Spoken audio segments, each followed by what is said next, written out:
सो चलिए सब ध्यान दीजिए इधर। नया टॉपिक स्टार्ट हो चुका है। कल हम गॉसेस थ्योरम पढ़े थे और आज गॉसेस थ्योरम की मदद से कूलॉम्स लॉ को डिराइव करेंगे। गॉसेस थ्योरम की मदद से आज हम क्या डिराइव करेंगे? Coulomb's law.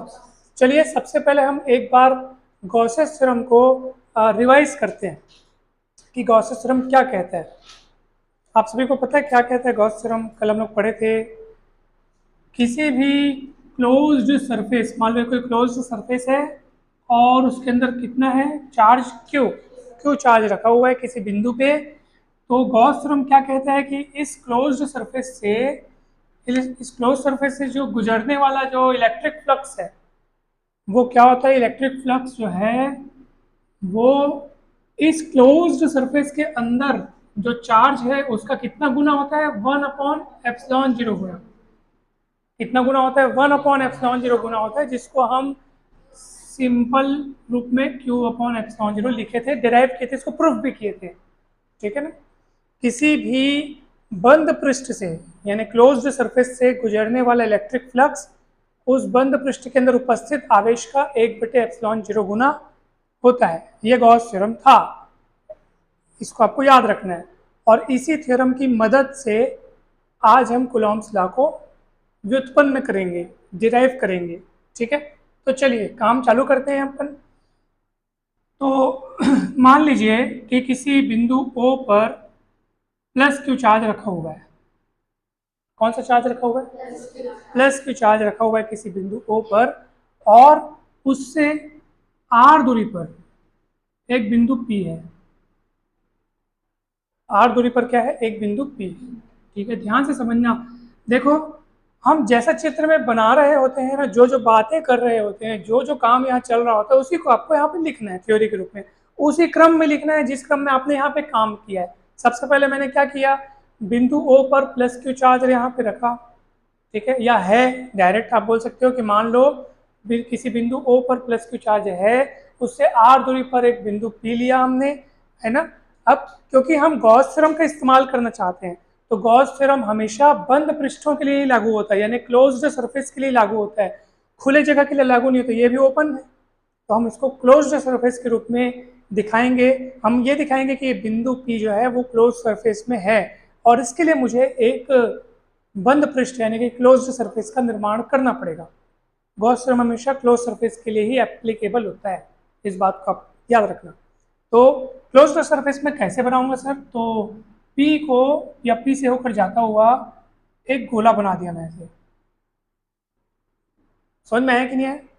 एक आपको ऐसे गोला बनाना है जो कहाँ से होकर जाए? P से होकर जाए। दिख रहा है? बन गया ठीक ठाक। और ये याद रखना, ये कहाँ पे रहेगा? आपको गोला इस तरीके से बनाना है कि ये O उसका सेंटर रहे, O को केंद्र मानते हुए और R को त्रिज्या मानते हुए, taking O S centre and R S radius. R S radius है ना, याद रखना इस चीज को। वो कहाँ है? यस। तो इस बात को आप भली भांति याद रखें कि O को आपको केंद्र मानना है और R को रेडियस मानना है। ये ऐसा अब बीच में दिख रहा है ना? जैसा भी है, आप जब अच्छे से ड्रॉ करेंगे ना उससे तो बढ़िया बन जाएगा। ओके, सो पॉइंट भी आपके इस गोले के पृष्ठ पर आना चाहिए, ये ऐसा। ठीक है, अब सुनो मेरी बात सब ध्यान से कि इस प्लस क्यू चार्ज के कारण जो कि पॉइंट ऊपर रखा हुआ है, पी पर जो इंटेंसिटी की डायरेक्शन होगी यानी तीव्रता की दिशा होगी, वो होगी ओ से पी की दिशा में। किस दिशा में होगी? ओ से पी की दिशा में, हमेशा बाहर की ओर होती है। प्लस क्यू चार्ज के कारण जो इंटेंसिटी की डायरेक्शन है वो हमेशा बाहर की ओर होती है, माइनस होता तो इसकी ओर होती। ठीक है, अब क्या करेंगे सर? हम क्या कर रहे हैं सर? बिंदु P को घेरता हुआ एक स्मॉल सरफेस की कल्पना की है। स्मॉल सरफेस, छोटा सा पृष्ठ, जिसका हमने नाम दे दिया ds। और इस ds की डायरेक्शन क्या होगी? तो क्योंकि ये गोले के सरफेस पे लिया है ना, और सरफेस की जो परपेंडिकुलर डायरेक्शन होगी वो भी रेडियस की डायरेक्शन में होगी, रेडियल डायरेक्शन में होगी, यानी ds का डायरेक्शन भी आपका यही होगा। कल भी हमने सेम काम किया था गॉस थ्योरम में, एकदम सेम काम हुआ था, आपको याद है?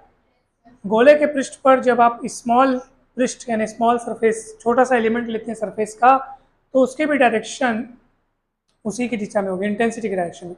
क्यों क्यों होगी? क्योंकि मैंने आपको क्या बताया था कि कोई भी सरफेस का डायरेक्शन किस दिशा में होता है, उसके नॉर्मली यानी उसके परपेंडिकुलर, उसके लंबवत होता है। तो ये आपने सरफेस कहाँ दिया है? इस स्फीयर का एक छोटा सा हिस्सा है, इस स्फीयर का एक छोटा सा हिस्सा है, और इसके परपेंडिकुलर डायरेक्शन में वही होगी जो रेडियस को आगे बढ़ाने से डायरेक्शन जो मिलेगी, क्योंकि radius is always perpendicular to the circumference. Radius हमेशा इस, ये जो घेरा आपको दिख रहा है ना, जो ये जो स्फीयर का ये घेराव दिख रहा है, रेडियस यानी त्रिज्या जब बनाओगे तो ऑलवेज इस पे क्या होगी? परपेंडिकुलर होगी, और वही परपेंडिकुलर डायरेक्शन जो है वो इस सरफेस की भी होगी। तो कुल मिला के आप याद रखना कि ds और e सेम डायरेक्शन में होंगे, ठीक है। और आपको पीस, ये जो स्मॉल सरफेस बनाया है आपने, ठीक है, इसको क्लोज सरफेस के रूप में बनाने के लिए ये ऐसे मेरे को क्लोज करना पड़ेगा, ये ऐसे, ठीक है। सेम फोटो बन रहा है जो अपन ने किस पे बनाया था? गॉस थ्योरम में बनाया था, है ना, सेम फोटो बन रहा है। अब सुनो, अब सबसे पहले तो हम निकालेंगे कि इस स्मॉल सरफेस से गुजरने वाला इलेक्ट्रिक फ्लक्स कितना होगा। इस स्मॉल सरफेस से गुजरने वाला इलेक्ट्रिक फ्लक्स कितना होगा? कितना होगा बताओ? स्मॉल सरफेस की बात कर रहे हो ना सर, इसलिए आप जो फ्लक्स है उसको स्मॉल लिखेंगे, यानी डी फाई ई लिखेंगे, क्योंकि हम यहाँ ये जानना चाहते हैं कि इस स्मॉल सरफेस, जो इस गोले का छोटा सा हिस्सा है, उसे गुजरने वाला इलेक्ट्रिक फ्लक्स कितना होगा। तो कितना होगा इलेक्ट्रिक फ्लक्स बताइए तो? D phi E is equals to E d s. Actually E vector dot d s vector है, मगर उसको मैं शॉर्टकट, हाँ नहीं, मगर मैं इसको, इसका फॉर्मूला क्या होता है? A vector dot B vector का फॉर्मूला होता है A B cos theta, A B cos theta. तो यहाँ पे लगाओगे ये dot B A B cos theta, तो ई डॉट डी एस का हो जाएगा E d s cos theta. मगर यहाँ थीटा की जगह लिखेंगे 0, because what is theta? Theta is angle between E and d s. Theta जो है एंगल होता है किसके किसके बीच का? ई और डी एस के बीच का। तो यहाँ तो ई और डी एस सेम डायरेक्शन में दिख रहे हैं, तो जब दो सदिश सेम डायरेक्शन में दिखें, दोनों की दिशाएं अगर एक जैसी हो, तो उनके बीच एंगल 0 डिग्री होता है। तो यहाँ पे थीटा आपको 0 लिखना है, थीटा 0 और कॉस 0 हो गया, और कॉस 0 की वैल्यू 1 होती है, इसलिए हो जाएगा ई डी एस। समझ में आया कि नहीं है? डाउट है क्या? नहीं है ना? ये डी फाई ई निकला है। अब क्या करेंगे सर? ये तो डी फाई ई निकला है sir, what is d phi E? D phi जो है वो छोटा सा फ्लक्स है जो इस छोटे से सरफेस से गुजर रहा है, छोटे से सरफेस से गुजरने वाला फ्लक्स है। समझ में आया? ठीक है, लेकिन हमको निकालना है पूरे गोले की, पूरे गोले वाला फ्लक्स निकालना है। तो छोटे से के लिए पता हो और निकालना हो जब पूरे बड़े से के लिए, तो हम इंटीग्रेशन करते हैं। समझ में आ रहा है? अतः मैं लिखूंगा संपूर्ण गोले से, कहाँ से गुजरने वाला विद्युत फ्लक्स, यानी कि total electric flux passing through whole sphere या लिंक्ड विथ होल स्फीयर, यानी पूरे स्फेरिकल जो सरफेस है, इस गोले का जो पूरा सरफेस है, उससे गुजरने वाला टोटल इलेक्ट्रिक फ्लक्स अगर मैं कैलकुलेट करना चाहूँ, यानी फाई ई कैलकुलेट करना चाहूँ, तो मुझे क्या करना पड़ेगा सर? इस छोटे से को क्या करना पड़ेगा? इंटीग्रेट करना पड़ेगा। और ये जो सर्कल लगा इंटीग्रेशन साइन के ऊपर, जो सर्कल लगा है, वो ये बयां करता है कि आपने जो सरफेस लिया है वो कैसा है? क्लोज्ड सरफेस है। बंद पृष्ठ के समाकलन के लिए हम लोग ये लगाते हैं, और ये एस मतलब पूरे सरफेस को शो करता है। एस, पूरे सरफेस को हम एस बोल रहे हैं। स्मॉल सरफेस था इसलिए उसको डी एस बोले थे। सरल है ना? कठिन है क्या? नहीं है कठिन, बहुत सरल है। और ये फिर हो गया डी फाई की वैल्यू क्या है? ई डी एस। ई बाहर निकाल दो, ये गॉस थ्योरम यहाँ पे लिखा हुआ है उसको आपको ध्यान रखना है ना। Phi equal Q by epsilon 0 याद रखियो, क्योंकि हम यहाँ पे इस्तेमाल करने वाले हैं। अब आते हैं अगली लाइन में, ये हो गया फाई ई, ई बाहर निकल गया, अंदर कौन बचेगा? D S. क्लियर है? अब सुनो, डी एस जो था वो स्मॉल सरफेस जो आप लिए थे ना सर, उसका एरिया था। किसका एरिया था? जो स्मॉल सरफेस लिए थे उसका एरिया था डी एस। अब सामने में इसके इंटीग्रेशन साइन लगा, इसका मतलब इंटीग्रेशन मतलब क्या होता है? एक्यूमुलेशन ऑफ पॉइंट्स, यानी कि वैसे ही छोटे छोटे पॉइंट्स को, छोटे छोटे टुकड़ों को इकट्ठा करना। ये इंटीग्रेशन का काम है, इकट्ठा। किस चीज को इकट्ठा करेगा? डी एस क्या है? छोटा सा टुकड़ा। ऐसे ही आप छोटे छोटे छोटे पूरे सरफेस के सारे छोटे छोटे एरिया को जब आप इकट्ठा करोगे तो क्या बनेगा, पूरा गोले का पूरा पृष्ठ तैयार हो जाएगा, गोले का पूरा सरफेस तैयार हो जाएगा, और गोले का पूरा सरफेस यानी स्फीयर का पूरा जो सरफेस एरिया होता है वो होता है 4πr²। इसको याद रखना, आप कल बताए थे। बाजू में कारण लिख दिया, आप लिख देना मतलब कि what is this, this is 4πr², whole surface area of sphere, whole surface area of गोले का संपूर्ण पृष्ठ, गोले का संपूर्ण पृष्ठीय क्षेत्रफल बोल सकते हो आप इसको, गोले का संपूर्ण पृष्ठीय क्षेत्रफल मतलब पूरे गोले का क्षेत्रफल इतना हो गया। तो इम्प्लाइज दैट फाई कितना मिला आपको, E इंटू 4πr², इक्वेशन 1 दे दिए। क्लियर है क्या? अब सुनो, इतनी कहानी तो हमने कल भी पढ़ी थी, याद है, सेम कहानी चल रही है। अब आपको हमको क्या करना है, कूलॉम्स लॉ डिराइव करना है, किसकी मदद से, गॉस थ्योरम की मदद से। अब वो समय आ गया कि अब हम गॉस थ्योरम का यहाँ पे इस्तेमाल करने वाले हैं, क्योंकि आपने एक तरीके से आपने फाई ई निकाल लिया, अब दूसरा तरीके से फाई जो है गॉस थ्योरम की मदद से लिखेंगे, और उसको लगाएंगे कैसे, हम लिखेंगे अब किंतु गॉस थ्योरम के अनुसार, but according to Gauss theorem, ऐसे हम लिखेंगे, but according to Gauss theorem. Gauss theorem क्या कहता है कि किसी भी क्लोज्ड सरफेस से गुजरने वाला इलेक्ट्रिक फ्लक्स उस क्लोज सरफेस के अंदर उपस्थित आवेश का 1/ε0 गुना होता है। ठीक है, ये हम लगाएंगे, इसको इक्वेशन 1 बोलो, इक्वेशन 2 बोलो, ये भी फाई है, ये भी फाई है, left hand side are equal, so right hand side are also equal, मतलब हम दोनों इसको इक्वेट करेंगे। चलिए कीजिए, समीकरण 1 और 2 से मुझे बताइए क्या आएगा।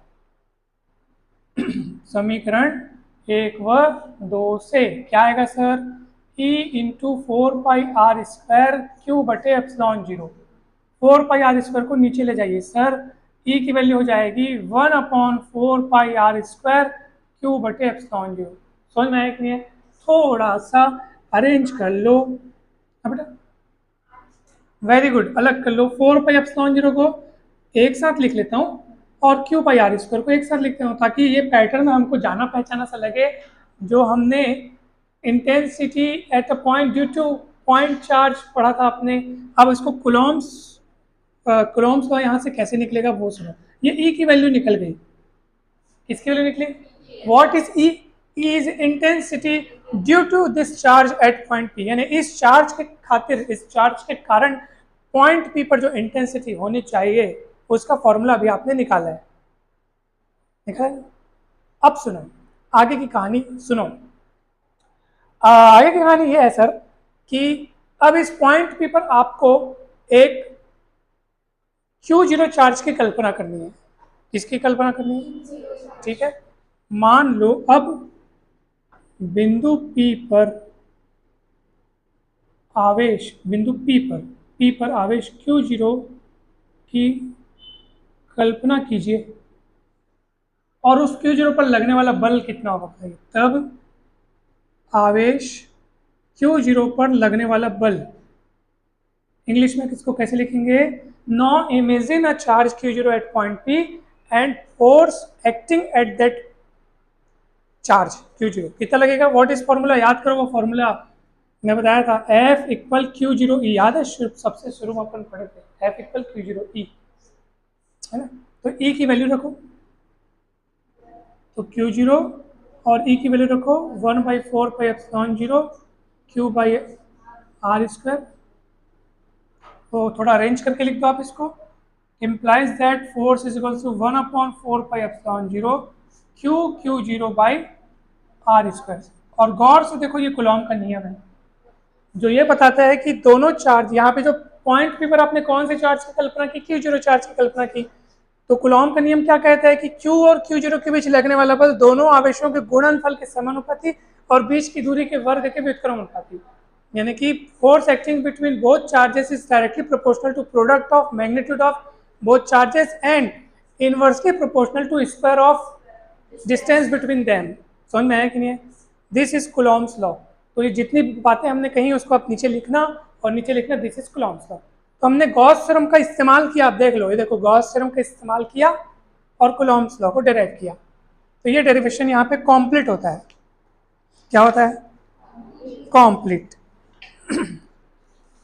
कैसे लगा? ठीक है, ये पॉइंट पी पर हम एक बिंदु आवेश की कल्पना कर रहे हैं। कौन से आवेश की? बिंदु आवेश बोलने का मतलब पॉइंट चार्ज की कल्पना की है। ठीक है, पॉइंट चार्ज की कल्पना करने पर, और कहीं पे भी डाउट है तो पूछो। बहुत सरल है, बहुत ही ज्यादा सरल है। अब मैं आपको एक ना इसमें एक बात बताता हूँ, बहुत अच्छी वाली बात, जो कि आपको आगे आने वाले सारे डेरिवेशंस में काम आएगी और कॉमन सी भी लगेगी, कॉमन सी बात लगेगी। सुनो, आपको ना क्या करना है पता है?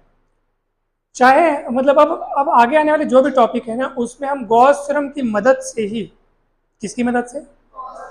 गॉस थ्योरम की मदद से ही बाकी ऑब्जेक्ट्स के लिए, जो कि तरह तरह के ऑब्जेक्ट होंगे, कभी थिन लॉन्ग वायर होगा, कभी चार्ज शीट होगी, ठीक है, कभी स्फीयर होगा, कभी सिलेंडर होगा, बहुत सारे अलग अलग तरीके की ज्योमेट्रिकल शेप्स हमको दिखेंगे, और उसके कारण हमको इंटेंसिटी पता करना है, जिसमें हम किसका इस्तेमाल करेंगे? गॉस थ्योरम का। तो आपको करना क्या पता है?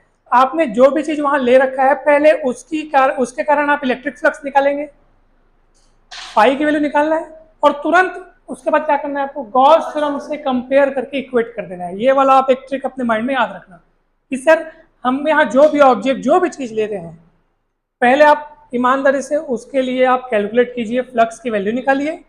जब उसके लिए आप फ्लक्स की वैल्यू निकाल देंगे, उसके बाद आप उसको क्या करना है?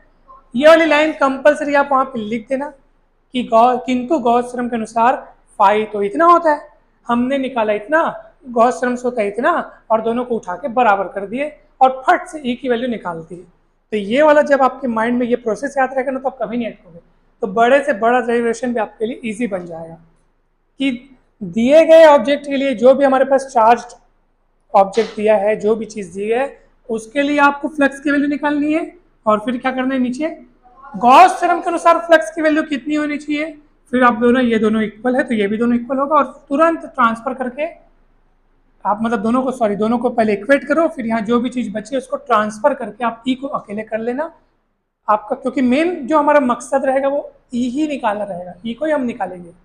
यहाँ हमको कुलॉम्स लॉ निकालना था, इसलिए एक कदम आगे बढ़ के एफ की वैल्यू निकाला, क्योंकि कुलॉम्स लॉ किसके लिए लागू होता है, मतलब कुलॉम्स लॉ किसके बारे में बताता है? दो चार्जेस के बीच लगने वाले फोर्स के बारे में बताता है। समझ रहे? कुलॉम्स लॉ उसके बारे में बताता है, इसलिए हम एक कदम आगे बढ़े। इंटेंसिटी पहले तो हम प्लस क्यू चार्ज के कारण इस पॉइंट पर क्या निकाले? इस पॉइंट पर इंटेंसिटी का फॉर्मूला निकाले। फिर हमने कल्पना की कि बिंदु पी पर मान लो कोई पॉइंट चार्ज रखा हुआ है Q0, तो उस पर बल कितना लगेगा? तो बल कितना लगेगा? Q0 E, जिसमें हमने E का मान रखा, और जो आया वो कोई और नहीं, कुलॉम्स का है, तो हमने कुलॉम्स लॉ को डिराइव कर लिया। इसी तो नहीं लगा ना, मतलब टफ तो नहीं लगेगा ना? ठीक है, ओके, ये डेरिवेशन कंप्लीट।